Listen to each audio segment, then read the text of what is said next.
کہ وہ کہا کرتے تھے کہ حضرت صالح علیہ السلام جب سے آئے ہیں ہم پہ طرح طرح کی مصیبتیں آنے لگ گئیں. یہ وہ قوم کہا کرتی تھی. آج بھی کچھ لوگ کہتے ہیں جی جب تک میں غلط تھا نا تب تک معاملات ٹھیک تھے، اب میں صحیح ہو گیا ہوں تو حالات. وہ خدا کے بندے، جب تو ٹھیک ہوا ہے تو رب تجھے کندن بنانا چاہتا ہے. اللہ کریم وہ ساری کمزوریاں جو بظاہر انسانوں میں ہوتی ہیں مشکلات میں ڈال کے تو تیری مٹی اور گرد جھاڑنا چاہتا ہے، لیکن لوگ معاذ اللہ اس کو بدشگونی کہتے ہیں. اللہ سمجھنے کی توفیق عطا فرما. آج نمبر 54 سے ایک بار پھر لوط علیہ السلام کی قوم کی فحاشی اور اس کے نتیجے میں پیدا ہونے والی تباہی اور بربادی کا ذکر ہے. بار بار اب اس لیے بیان کرتا ہے کہ فحاشی کرو گے تو آسمان سے پتھر برسیں گے، اور پتھر اب اس طرح نہیں برس رہے جس طرح ان قوموں پہ برسا کرتے تھے. برس رہے ہیں پر ہمیں نظر نہیں آتے. بڑا کچھ ہی ہو رہا ہے، بڑی ساری تباہی اتر رہی ہے، بڑے فتنے پیدا ہو رہے ہیں. اور میں اکثر کہا کرتا ہوں کہ فحاشی جب عام ہوتی ہے پھر تباہی ہوتی ہے. فحاشی عام ہو گئی ہے، فحاشی عام ہو گئی، گندے چینل عام ہو گئے، بے حیائی اور یعنی یہ روڈ پہ گندے کبھی بورڈ لگے ہوتے تھے تو آپ یقین کریں میں نے کانوں سے سنا ہے بزرگ کہا کرتے تھے دیکھو جی انہوں نے کس طرح کی بی بی کی تصویر لگا دی. بہت زمانہ نہیں گزرا، مجھے یاد ہے ہم چھوٹے تھے تو صابن پر ایک دفعہ فوٹو چھپ گئی مرد عورت کی اکٹھی، تو اتنا احتجاج ہوا. شاید میں کہیں فائلوں میں تلاش کروں تو نوائے وقت کی وہ مجھے کٹنگ مل جائے کہ وہ صابن نے ریپر سارا ضائع کیا. اب کون اعتراض کرنے والا ہے؟ کوئی ایسا شخص جو اعتراض کرے؟ بڑے بڑے گندے بورڈ لگے ہوئے ہیں. یہ بے حیائی ہجان پیدا کرتی. میں نے آپ کو قرآن مجید سنایا نا کہ اللہ فرماتا ہے کہ جو عورتیں بوڑھی ہو گئی ہیں اب نکاح کی قابل نہیں رہی، وہ پردہ نہ بھی کریں تو ان کو گنجائش ہے، لیکن اس کے بعد کہا اگر کر لیں تو ان کے لیے بھی بہتر ہے. تو جب بے حیائی اور فحاشی اور یعنی عام ہوتی ہے تو پھر یہ حال ہوتا ہے کہ نوجوانوں کے جذبات میں ہجان پیدا ہوتا ہے، بچیوں کے جذبات میں ہجان پیدا ہوتا ہے. اسلام گناہ سے نہیں منع کرتا، گناہ کے طریقوں سے بھی منع کرتا ہے. میں کہا کرتا ہوں کہ نوجوانوں کی ہر وقت نگرانی کی ضرورت ہوتی ہے. ہر وقت یہ چڑھتی ہوئی جوانی سیلاب ہوتی ہے، یہ اگر کسی طرف بہہ جائے تو تباہی اتر جاتی ہے، خرابی ہو جاتی ہے. اقبال نے نا اپنے بیٹے کو ایک دعا دی تھی. ایک دعا میری علامہ شاہ احمد نورانی صاحب رحمۃ اللہ علیہ سے پہلی ملاقات ہوئی تو اب تو خیر یہ رواج ہے نا تصویریں لینے کا، اس وقت آٹوگراف لینے کا رواج ہوتا تھا. تو میں طالب علمی کا زمانہ تھا، میں ڈائری لکھا کرتا تھا. اس سے پہلے بھی مجھے حضرت ایک دفعہ یہ شعر میں پڑھ چکا تھا، سن چکا تھا، تو میں نے ان کے سامنے نا یہ کیا آگے کچھ آٹوگراف کے لیے، تو انہوں نے مجھے یہ اقبال کا شعر لکھ کے دیا. حیا باقی نہیں ہے زمانے کی آنکھ میں، خدا کرے کہ رہے تیری جوانی بے داغ، خدا کرے کہ رہے تیری. اقبال نے یہ نہیں کہا اپنے بیٹے سے، یہ بیٹے کا نام لکھی کہ تیری آنکھ میں حیا نہیں، بلکہ کہا حیا باقی نہیں ہے زمانے کی، زمانہ بے حیا ہے. تو دعا ہے کہ ہمارے بچوں کی جوانیاں، اور ایک دفعہ دھبا لگ جاتا ہے نا جب، تو پھر شیطان ایک دفعہ رستہ دکھاتا ہے تو پھر مائل کرتا ہے. اور پھر جو دوسری تباہی ہے شادیوں کے لیٹ ہونے کی، وہ اس سے بڑی قباحت ہے. کل بھی میں نے کہا تھا، آج پھر کہتا ہوں، خدا را اس پر نظر ثانی کریں. شریعت ہمیں بڑی آسان دی ہے، نہ سونا ٹھنڈا میٹھا اور پیارا دین اللہ نے ہمیں دیا ہے، جو اگر ہم عمل کریں تو کتنا ہمارے لیے آسان ہے. ہم نے اپنے لیے مشکلات اکٹھی کر لی ہیں. اللہ تعالیٰ سب کے حق میں آسانیاں فرمائے. اور اس کی بنیاد وہی معاملہ ہے کہ اگر بے حیائی کو کنٹرول کیا جائے تو اس طرح کے سارے واقعات کو کنٹرول کیا جا سکتا ہے. اور اگر وہ والی سزائیں دی جائیں جو اسلام نے رکھی ہیں، اسلام نے رکھی ہیں، سنسار کرنے والی اور چوک میں سنسار کرنے والی، اس کو روڑے مارو. اگر شادی شدہ ہے تو چوک کے اندر اسے سنسار کرو، اس کو بھگاؤ، پیچھے سے روڑے مارو. اگر یہ والی سزا دی جائے تو نشان عبرت بن جائے. لیکن ہمارا قانون ہے نا، کہتے ہیں جی گنجائش نہیں اس میں. بھئی اللہ رسول کا نظام عمل کرنے کے لیے گنجائش نہیں. کفار کے اس اعتراض کا ذکر ہوا کہ پورا قرآن پاک ایک ہی وقت میں نازل کیوں نہیں ہوا، یہ بھی ان کا اعتراض تھا.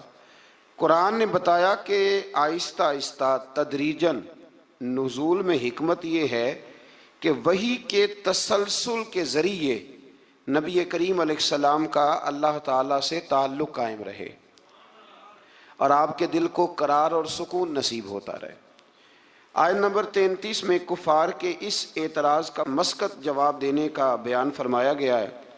دلائل کے ساتھ اس کا بڑا مسکت، بڑا مدلل اللہ کریم نے جواب ارشاد فرمایا۔ آیت نمبر 35 سے حضرت موسیٰ کا ذکر فرمایا، فرعون کی نافرمانی، قوم نوح، قوم عاد، قوم سمود اور قوم لوط کے تباہ ہونے کا پھر سے یہاں اللہ کریم نے ذکر فرمایا۔ ایک بات یہاں پہ عرض کر دوں، جب سے یہ ذکر شروع ہوا ہے نا ان ساری قوموں کا، تو اشارتاً بہت سارے پاروں میں بار بار ذکر آیا ہے، بار بار ذکر آیا ہے۔ ہمارے ہاں ایک بات 2-3 دفعہ کی جائے تو لوگ کہتے ہیں کہ یہ تو میں نے پہلے بھی سنی۔ قرآن مجید یہ حکمت ارشاد فرماتا ہے کہ جب تک لوگ مان نہ جائیں اور جب تک اس بات سے پوری عبرت نہ حاصل کر لیں، اس بات کا بیان بار بار کرنا بھی غلط نہیں ہوتا، فائدے سے خالی۔ حضرت آدم اور جناب حوا کا ایک واقعہ ہے اور 7 مرتبہ قرآن پاک نے بیان کیا، لیکن مزے کی بات یہ ہے کہ جہاں بھی آپ پڑھیں گے نئی دلچسپی نظر آتی ہے۔ اس لیے حضور نے فرمایا میرا قرآن کبھی پرانا نہیں ہوگا، اسے جب بھی پڑھو گے تمہیں نئی تازگی عطا کرے گا۔ آیت نمبر 45 سے اللہ تعالیٰ نے سائے کے پھیلاؤ اور سمٹاؤ اور نیند کو باعث راحت اور دن کو ذریعہ معاش بنانے کو اپنی نشانی قرار دیا ہے۔ فرمایا یہ جو تمہیں نیند آتی ہے یہ بھی میری نشانیوں میں سے نشانی ہے، یہ بھی میری نشانیوں میں سے، یعنی آپ ذرا سمجھیں اس بات کو، نیند بھی اللہ کی نشانیوں میں سے، یعنی وہ غلبہ کر لیتی ہے آدمی پہ۔ زندہ انسان ہے، کھلی آنکھیں بند ہو جاتی ہیں اور سننے والے کان سننا چھوڑ دیتے ہیں اور انسان اٹھتا بیٹھتا چلتا پھرتا بالکل یکدم لیٹ جاتا ہے۔ تو فرمایا یہ بھی تو دیکھو نا، یہ بھی تمہارے رب کی نشانی ہے کہ تمہارے اوپر اس نے نیند کو تمہارے لیے سکون کا سبب بنایا۔ اللہ تعالیٰ راحت والی نیند عطا فرمائے اور اللہ تعالیٰ غفلت والی نیند سے محفوظ فرمائے۔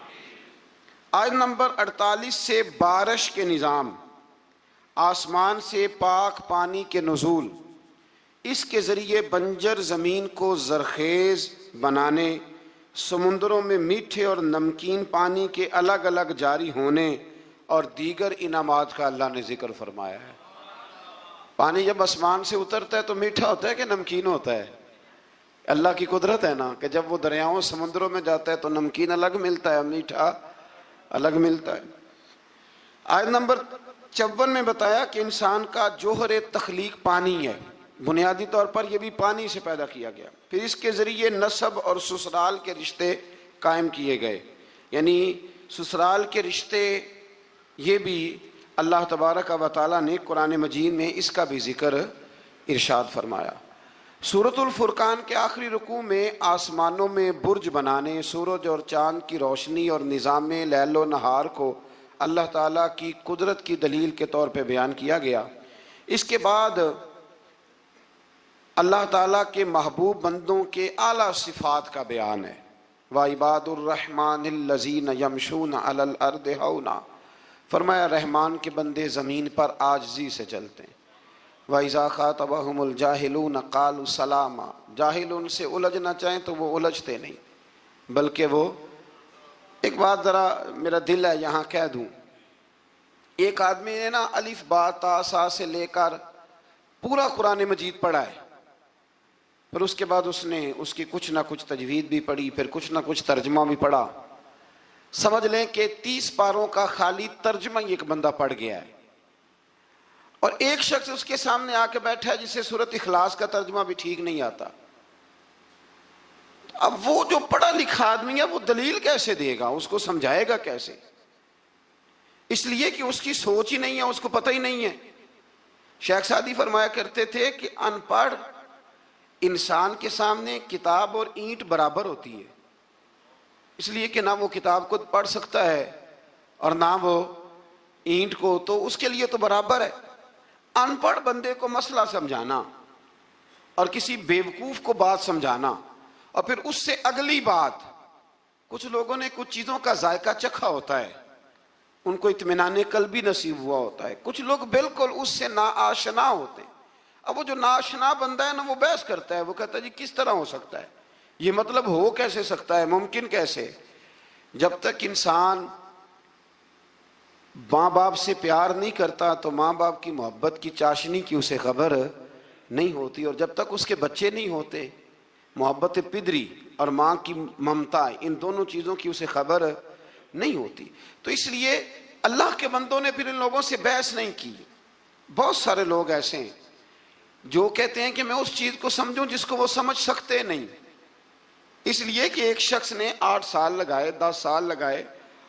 قرآن مجید کی تفسیر سے پہلے بہت ساری امدادی کتب ہم بچوں کو پڑھاتے ہیں بہت ساری چیزیں سمجھنے کے لیے. تو جہلاء بحث کرتے ہیں، بحث نہ کریں. اور جب آپ کو پتہ چل گیا سامنے والا جاہل ہے تو پھر اگر آپ نے بحث کی تو اس کا مطلب ہے کہ آپ بیوقوف ہیں، آپ نے یہ غلط کام کیا. تو اللہ کے بندے کبھی بھی جاہل آدمی سے بحث نہیں کرتے. اور آگے فرمایا والذین یبیتون لربہم سجدا وقیاما، فرمایا وہ راتیں اپنے رب کے لیے سجدے اور قیام میں گزارتے ہیں. اور ساری رات عبادت کرنے کے بعد بھی سویرے وہ یہ نہیں کہتے میں عبادت گزار ہوں. والذین یقولون ربنا اصرف عنا عذاب جہنم ان عذابها کان غراما. سویرے اٹھ کے کہتے ہیں اللہ ہمیں جہنم کے عذاب سے محفوظ رکھنا، بے شک تیرا عذاب گلے میں اڑ جانے والا ہے. غراما، اے اللہ تیرا عذاب گلے میں اڑ جانے والا ہے، اے اللہ ہمیں اس سے نجات عطا فرما. یعنی وہ رات ساری عبادت کر کے بھی صبح اپنے رب سے معافی کا سوال ہی کرتے. اللہ اکبر. پھر اس سے آگے سورۃ الشعراء شروع ہوتی ہے. اس سورت کی آیت نمبر 224 میں شعراء کا ذکر ہے، اس لیے اس کا نام شعراء رکھا گیا ہے. آیت نمبر 7 میں اللہ تعالیٰ نے زمین سے مختلف قسم کے پودے کے اگانے کو اپنی قدرت کی نشانی بتایا. اسی صورت میں ایک بار پھر حضرت موسیٰ علیہ السلام کے فرعون کے پاس جا کے دعوت حق دینے کا ذکر فرمایا. یہ کئی دفعہ سن چکے ہیں نا آپ، قرآن مجید نے پھر بیان فرمایا ہے، پھر بیان فرمایا. یہ تکرار فائدہ مند ہوتی ہے. العلم بالتکرار. ہمارے جو صرف نحو کے اساتذہ ہیں وہ کہتے ہیں کہ تکرار سے علم آتا ہے، یعنی بار بار کسی بات کے بیان کرنے سے وہ بات یاد ہو جاتی ہے. ایک صاحب مجھے کہنے لگے کہ فلانے علامہ صاحب کی تقریریں مجھے یاد ہو گئی ہیں ساری. میں کہا چل 2-3 سنا وچوں، لیکن سنا سکتے. تکرار فائدے مند ہوتی ہے. اگر کام کی چیز کی تکرار ہو تو اس کو بار بار سمجھنا چاہیے. تو فرعون کی طرف حضرت موسیٰ علیہ السلام کے بھیجنے کا یہاں اللہ نے ذکر فرمایا. بشری تقاضے کے تحت موسیٰ علیہ السلام کے خدشات کا ذکر ہے. فرعون کی طرف سے موسیٰ کی تربیت کے احسان جتانے کا بھی ذکر ہے. پیچھے آپ پڑھ رہے ہیں نا کہ حضرت موسیٰ اسی کے گھر میں پلے تھے، تو وہ کہے گا کہ میں نے پالا ہے تو آپ مجھے تبلیغ کرنے آ گئے. فرعون نے دعوت توحید کے جواب میں کہا کہ رب العالمین کون ہے؟ انہوں نے فرمایا وہ آسمانوں اور زمینوں، مشارق اور مغارب اور تمہارا اور تمہارے آباء و اجداد کا رب ہے. اس مقام پر بھی ایک بار پھر جادوگروں کے مقابلے میں موسیٰ علیہ السلام کے معجزات، خاص طور پر وہ جو آپ کا عصا اژدہا بن گیا تھا نا اور پھر وہ غالب آ گیا تھا، اس کے آنے کا پھر ایک دفعہ اللہ نے ذکر فرمایا. پھر جادوگروں کے ایمان لانے اور فرعون کی طرف سے قید میں ڈالنے، ہاتھ پاؤں کو مخالف سمت میں کاٹنے اور سولی پر چڑھانے کی دھمکی کا بھی ذکر ہے. پھر اس بات کا بیان ہے کہ موسیٰ علیہ السلام بنی اسرائیل کو لے کر گئے. سامنے سمندر تھا، پیچھے فرعون تھا اور اس کے پیروکاروں کا تعاقب بھی تھا. اللہ کے حکم سے موسیٰ علیہ السلام کی لاٹھی کی ضرب سے سمندر بھی پھٹ گیا. بنی اسرائیل کے رستہ بنا، وہ سلامتی کے ساتھ سمندر پار چلے گئے. فرعون اپنے لاؤ لشکر سمیت سمندر میں غرق ہو گیا. یا مفسرین نے ایک اور بات چھیڑی ہے. حضرت موسیٰ علیہ السلام ڈنڈا پھینکتے ہیں، وہ اژدہا بن جاتا ہے اور سارے جو ان کے بڑے بڑے سام تھے جادوگروں کے وہ کھا جاتا ہے. حضرت موسیٰ علیہ السلام ڈنڈا مارتے ہیں، پتھر سے پانی نکل آتا ہے. حضرت موسیٰ وہی ڈنڈا مارتے ہیں تو سمندر سے 12 رستے بن جاتے ہیں. تو یہ ڈنڈا فرعون کو کیوں نہیں مارا انہوں نے؟ یہ ڈنڈا فرعون کو کیوں نہیں مارا؟ یہ مفسرین نے بحث چھیڑی ہے. اللہ نے انہیں طاقت دی ہے نا، اور وہ جہاں جہاں چاہتے ہیں ان کا وہ عصا مبارک کام آتا ہے، تو ایک مارتے اس کو بھی کام ختم ہو جاتا. تو پھر سمجھ لیں کہ اللہ نبی کو جو معجزہ دیتا ہے تو حکم دیتا ہے کہ یہ آپ نے استعمال بھی میرے حکم سے ہی کرنا ہے. ولی کو جو کرامت دیتا ہے تو فرماتا ہے یہ استعمال بھی آپ نے میرے حکم سے کرنی ہے. اس لیے پیچھے آپ پڑھ رہے ہیں کہ اللہ فرماتا ہے کہ ہم کافروں کے مطالبے پہ عذاب نہیں نازل کریں گے. کہتے ہیں جتنا ہی کامل ہے تو پھر دکھائے نا کچھ ہے. تو یہ تو بولی میں آپ کو سنا آیا ہوں، یہ تو کفر کی بولی ہے. تو ابو جہل کہتا تھا پھر لائیے عذاب. لائیے ہمارے اوپر عذاب جس کی آپ بات کرتے تھے. تو یہ تو بولی بڑی غلط ہے کہ کوئی شے ہے تو دکھاؤ. یہ تو بات بڑی دور جاتی ہے. اللہ ہدایت کا نور عطا فرمائے. آیت نمبر 69 سے پھر ایک بار حضرت ابراہیم کا ذکر ہے. سبحان اللہ, کیسے پیارے نبی ہیں اللہ کے. بار بار رب کریم ان کی شانوں کا بیان فرماتا ہے. وہ اپنی قوم کو بتوں کی بے بسی کی جانب متوجہ کرتے تھے. پھر ابراہیم علیہ السلام اللہ تعالیٰ کی نعمتوں کا اعتراف کرتے ہوئے فرماتے, اللہ نے مجھے پیدا کیا ہے, وہی ہدایت دینے والا ہے, وہی مجھے کھلاتا ہے, وہی پلاتا ہے, جب بیمار ہوتا ہوں تو وہی مجھے. اللہ اکبر. کئی دفعہ ایک ہی ڈاکٹر سے دوائی لیتے ہیں تو آرام آ جاتا ہے, پھر دوبارہ اسی سے لیتے ہیں تو آرام. اس کا مطلب ہے کہ حضرت ابراہیم فرماتے ہیں کہ شفا بھی میرا اللہ ہی مجھے دیتا ہے. پھر فرمایا وہی میری روح قبض کرے گا اور آخرت میں دوبارہ پیدا کرے گا. مجھے یقین ہے قیامت کے دن میری خطاؤں کو بھی معاف فرمائے گا. ابراہیم فرما رہے ہیں, اللہ کے نبی. انہوں نے کون سی خطائیں کی تھی جی؟ ساری زندگی اللہ کی راہ میں جہاد کرتے گزر گئی, پھر بھی ڈر کے دعا مانگتے ہیں. سنگیو غافل نہ بنے. غافل ہر وقت معافی مانگنا یہ اللہ کے بندوں کا طریقہ ہے. میرے رسول کریم علیہ السلام نے فرمایا میں دن میں 100 دفعہ اپنے رب سے استغفار کرتا. بار بار استغفار کریں, بار بار اس سے معافی مانگیں. وہ معافی مانگنے والے سے بڑا ہی راضی ہوتا ہے. اللہ توفیق عطا فرمائے. یہ انبیاء کا ہمارے لیے تعلیم ہے, یہ تعلیم امت ہے, ورنہ انہوں نے کون سی خطائیں کی. اللہ اکبر. پھر فرمایا وہ دعا کرتے ہیں کہ اے میرے پروردگار تو مجھے صحیح فیصلہ کرنے کی قوت عطا فرما اور مجھے نیک بندوں کے ساتھ ملا دے. پڑھنا ذرا گھر جا کے سورہ شعراء, آپ کو سمجھ آئے گی. اللہ کے نبی دعائیں مانگتا ہے, یا اللہ ہمیں نیکوں کی سنگت عطا فرما. ہمارے زمانے میں ضرورت ہی کوئی نہیں نیکوں کی, اور پھر سنگت, پھر ان کے ساتھ رہنا, پاس بیٹھنا, اس کی ضرورت ہی کوئی نہیں. سارے خود ہی بڑے بڑے پیرے کامل ہیں. بلکہ اب تو بہت سارے لوگ کہتے ہیں پیر صاحب کو بھیجو تھوڑی دیر میرے پاس بیٹھے, میں کو سبق پڑھاؤں.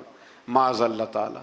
اے اللہ بعد میں آنے والے لوگوں میں میرا ذکر خیر سچائی کے ساتھ جاری فرما, مجھے جنت کی نعمتوں کا وارث بنا اور مجھے قیامت کے دن رسوا نہ فرمانا. یہ پتہ کیا ہے, یہ نا بندے کا اللہ سے رشتہ ہے. یہ رشتہ ہے. بندہ جب اس کی نعمتوں کو سوچتا ہے اور پھر اپنے روزمرہ کی عبادت کو, نیکی کو سوچتا ہے, تو پھر کہتا ہے اللہ تو نے بڑا دیا ہے, مجھے رسوا نہ کر دینا. یہ کئی دفعہ خفیہ تدبیر بھی ہوتی ہے نا.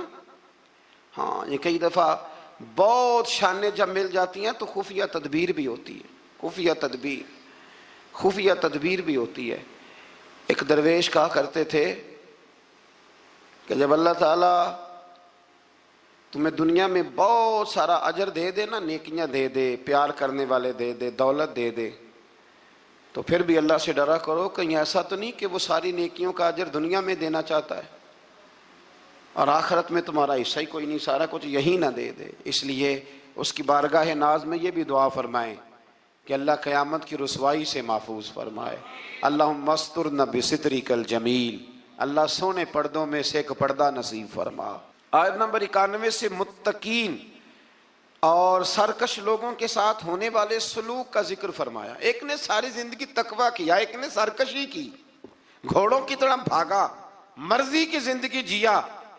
اللہ نے دونوں کا ذکر فرمایا اور فرمایا گمراہ لوگوں کے جہنم میں آپس میں لڑنے اور ہر طرف سے نا امید ہونے اور ان کے دنیا میں واپس جا کر ایمان لانے کی ناممکن خواہش ہے. یہاں بڑے لوگ کہتے ہیں جی اللہ چاہے اور نیکوکاروں کو جو ہے وہ معاذ اللہ دوزخ میں ڈال دے اور ہمیں اللہ چاہے تو بخش دے. جس نے اٹھتی ہوئی جوانی میں بھی اپنی نظر جھکا کے رکھی اور جیب میں لاکھوں کروڑوں ہونے کے باوجود بھی اپنے رب کی رضا والی بات کی, اور تو ساری زندگی گزارے بے حیائی اور فحاشی میں اور دعوے تو عجیب کر دے. اللہ بے نیاز ضرور ہے پر بے انصاف نہیں. بے نیاز ضرور ہے پر وہ بے انصاف, یہ سمجھ لیں. ہاں, کسی کو یہ دعویٰ نہیں کرنا چاہیے کہ میں نیک ہوں تو جنت میرے نام الاٹ ہو گئی ہے, دعا کرنی چاہیے اور اس کی بارگاہ میں معافی چاہنی چاہیے. لیکن یہ جو گناہگار پھر دلیروں جیسی باتیں کرتے ہیں نا, اس کا تو معاملہ یہ ہے کہ ایک گناہگار اوپر سے سینہ زور, یہ ظلم ہے, یہ جبر ہے, اس سے بچیں. ہاں, اگر کوئی رب کی رحمت کا بازو تھام کے بات کرے گا تو اللہ بڑا ہی کرم فرمانے والا ہے. آیت نمبر 105 سے نوح علیہ السلام کی دعوت حق کا ذکر ہے. وہ رسول امین تھے. سرکش لوگوں نے کہا ہم آپ پر کیسے ایمان لائیں، آپ کے پیروکار تو پسماندہ لوگ ہیں. یہ نوح علیہ السلام کی قوم کا ذرا انداز سن لیں. کہنے لگے پسماندہ سے غریب سے بندے آپ کے کلمہ پڑھنے والے، ہم چودھری ہو کے آپ کو مان جائیں، یہ کیسے ہو سکتا ہے؟ پھر نوح علیہ السلام اللہ تعالیٰ سے اپنے اور اپنی قوم کے درمیان آخری فیصلے کی دعا مانگتے ہیں. اللہ تعالیٰ ان کو اور ان کے پیروکار مومنوں کو کشتی کے ذریعے نجات عطا فرماتا ہے اور سرکش قوم طوفان میں ڈوب جاتی. آیت نمبر 124 سے حضرت ہود علیہ السلام اور ان کی قوم عاد کا ذکر ہے. اللہ تعالیٰ نے اس قوم پر نعمتوں کی فراوانی کی، چوپایوں، اولاد اور نہری باغات کی صورت میں فرمائی. انہوں نے مضبوط مکانات اور بلند مقامات پر عشرت گاہیں تعمیر کر لیں. آج کل بھی فارم ہاؤس نہیں بن جاتے، جلدی سے فارم ہاؤس بن جاتے. بالآخر نبی کی تکذیب کی بنا پر اللہ نے اس قوم کو بھی ہلاک کر دیا. پھر آیت نمبر 141 سے حضرت صالح علیہ السلام اور ان کی قوم سمود کی نافرمانیوں کا ذکر ہے. ان پر اللہ تعالیٰ نے نعمتوں کی فراوانی فرما رکھی تھی. میٹھے چشمے، باغات، زرخیز زمین کی کثرت، پہاڑوں کو تراش کر مکان بناتے تھے. لیکن جب انہوں نے ناقۃ اللہ یعنی اللہ کی اونٹنی کی بے حرمتی کی تو ان پر عذاب نازل ہوا. تو جو ناقۃ اللہ کی بے ادبی کرے، اللہ کی اونٹنی کی، اس پر عذاب نازل ہوتا ہے. تو جو رسول اللہ کی بے ادبی کرے اور جو اولیاء اللہ کی معاذ اللہ بے ادبی کرے، اس کا کیا حال ہوگا؟ اللہ تعالیٰ ہدایت کا رستہ نصیب فرمائے. آیت نمبر 160 سے لوط علیہ السلام اور ان کی قوم کا ذکر ہے. اس قوم کی بدعمالیوں کا ذکر ہے کہ وہ حلال بیویوں کو چھوڑ کر غیر فطری طریقے سے اپنی جنسی خواہش پوری کرتے، گناہ کے اڈے آباد کرتے. لوط علیہ السلام کی بیوی بھی ان کے ہم خیال تھی. بالآخر اللہ تعالیٰ نے اس قوم کو بھی تباہ و برباد کیا. پھر شعیب علیہ السلام اور ان کی قوم کا ذکر ہے. یہ لوگ اصحاب الایکہ کہلاتے تھے. یہ لوگ لین دین کے وقت ناپ تول میں ڈنڈی مارتے تھے. ان کی سرکشی کا یہ عالم تھا کہ نبی سے کہتے اگر آپ سچے ہیں تو ہم پر آسمان کیوں نہیں پھٹ پڑتا. پھر اس قوم پر بھی عذاب نازل ہوا اور وہ تباہ و برباد کر دیے گئے. لوط علیہ السلام کی بیوی بھی ساتھ رہتی تھی لیکن کافروں کی ہم خیال تھی. اور نوح علیہ السلام کا بیٹا بھی اور ان کے گھر والے بھی کچھ اسی طرح کے تھے. ایک بات ذہن میں رکھیں، دو بھائی اکٹھے رہتے ہیں، دونوں نے اپنی اپنی قبر میں جانا ہے. کسی گھر کا فرد اگر غلط ہوگا تو اس سے مراد وہ پورا خاندان نہیں ہوگا. اس لیے قرآن مجید نے کہا ہے کہ کوئی قیامت میں ایک دوسرے کا بوجھ نہیں اٹھائے گا، سارے اپنا اپنا ہی اٹھائیں گے. آیت نمبر 192 میں بتایا کہ قرآن اللہ کا کلام ہے جسے واضح عربی زبان میں جبریل امین نے محمد الرسول اللہ صلی اللہ علیہ وسلم کے قلب پاک پر نازل گئے. قرآن کے لفظ ہے نزل علی قلبک، محبوب ہم نے آپ کے نا دل پر اسے نازل فرمایا. یہ بڑی کمال کی بات ہے. محبوب ہم نے آپ کے یعنی کلام اللہ کا اور حضور کے یعنی محبوب اور محب کی جو باتیں ہوتی ہیں نا وہ اگر جملوں میں بھی ہوں تو جا کے ٹکراتی سیدھی دل کے ساتھ ہیں. ان آیات میں یہ بھی بتایا کہ جن قوموں کا نام و نشان مٹا دیا گیا اللہ تعالیٰ نے اتمام حجت کے لیے ان کے پاس رسول بھیجے. وہ کہے نہ کہ کوئی ڈرانے والا نہیں آیا. قرآن مجید کا مطالعہ کرنے والوں کے لیے غور و فکر کا مقام ہے کہ جن بدعمالیوں کے سبب پچھلی امتوں کا نام و نشان مٹا دیا گیا آج وہ ساری خرابیاں اس امت میں بھی جمع ہو چکی ہیں. وہ سارے گناہ لوط علیہ السلام کی قوم جو کام کرتی تھی وہ آج یہاں نہیں ہو رہا، وہ یہاں نہیں ہو رہا.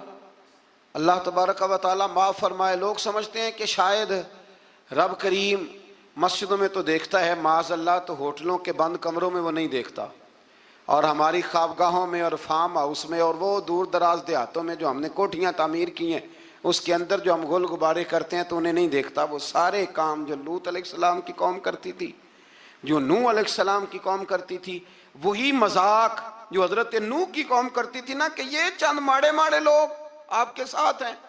بہت سارے میں نے وڈیروں کو آج علماء اور مشائخ کا اس طرح مذاق اڑاتے دیکھا ہے.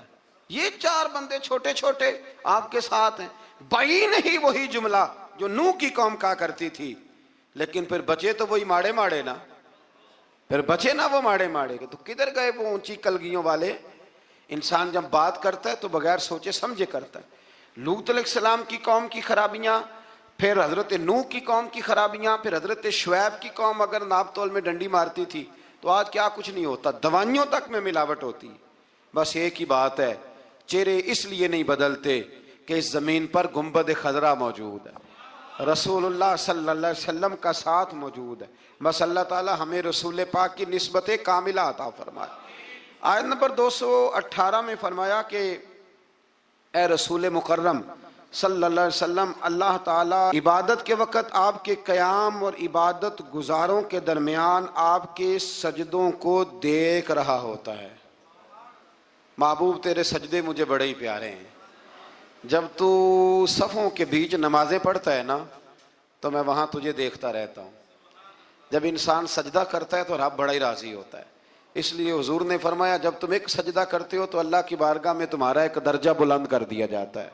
جتنے دن باقی رہ گئے ہیں نا، اللہ تعالی ہمیں کثرت سے سجدے کرنے کی توفیق عطا فرمائے۔ رمضان کے دن نہیں کہہ رہا، زندگی کے دن کہہ رہا ہوں۔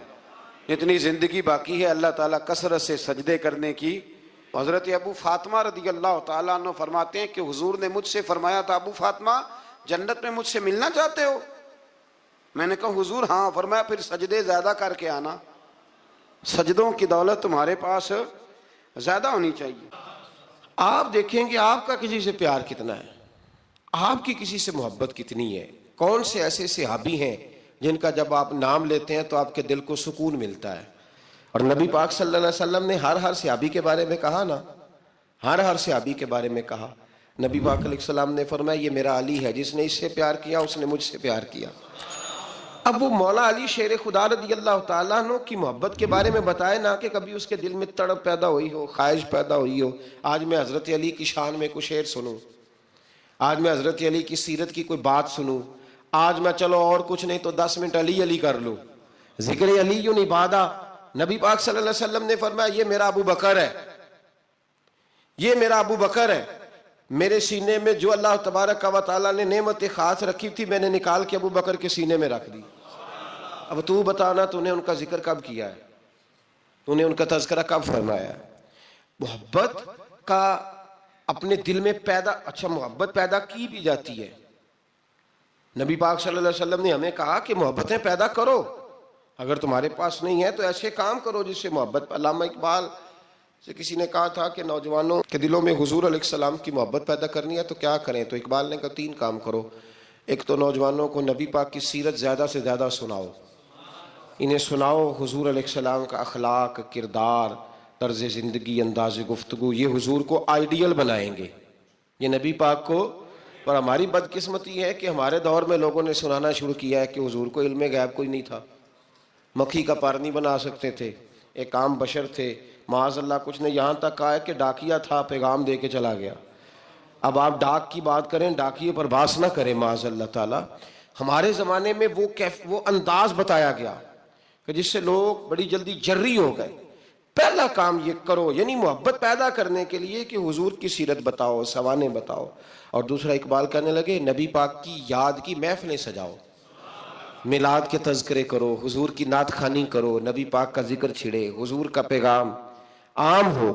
اور تیسرا فرمانے لگے اپنے بچوں کے سامنے، اپنی اولادوں کے سامنے نبی پاک پر درود شریف پڑھا کرو۔ یہ دکھاوا تو نہیں ہوگا میرا خیال ہے؟ کس کے سامنے؟ اپنے بچوں کے سامنے حضور علیہ السلام پر درود شریف۔ یہ کام تو اپنے دلوں میں صالحین کی محبت پیدا کریں، نیک لوگوں کا ذکر سنا کریں، اولیاء اللہ کے تذکرے نکال کے پڑھا کریں، ان کے اقوال، ارشادات، ان کی باتیں، ان کی گفتگو۔ پرانے لوگ سفر کرتے تھے ولیوں کو ملنے کے لیے، زمانہ طے کرتے تھے۔ ہم کبھی مد و جزر دیکھتے ہیں نا دنیا کے، ہم حیران ہو جاتے ہیں کہ اجمیر کہاں، پاک پتن کہاں، دلی کہاں، کہاں لوگوں نے کس طرح رشتے نبھائے، کیا انداز تھا۔ حضرت عثمان ہارونی پیر ہے خواجہ معین الدین اجمیری کے، بلخ کے رہنے والے، کہاں کے رہنے والے، خواجہ اجمیری کہاں کے رہنے والے۔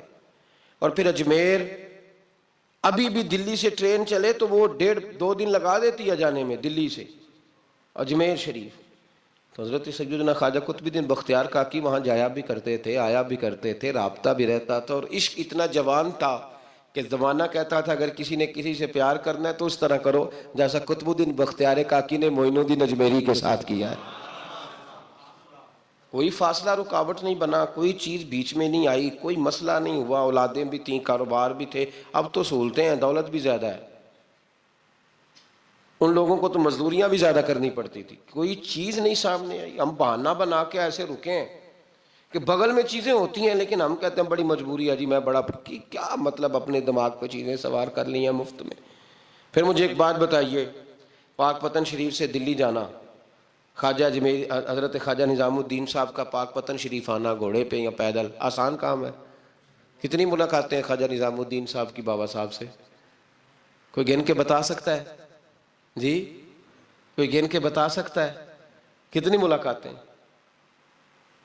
کتنی؟ حضرت خواجہ فرید الدین مسعود گنج شکر رحمۃ اللہ تعالیٰ علیہ کہنے لگے نظام تجھے آئے ہوئے بڑے دن ہو گئے، جا یار چکر لگا آیا۔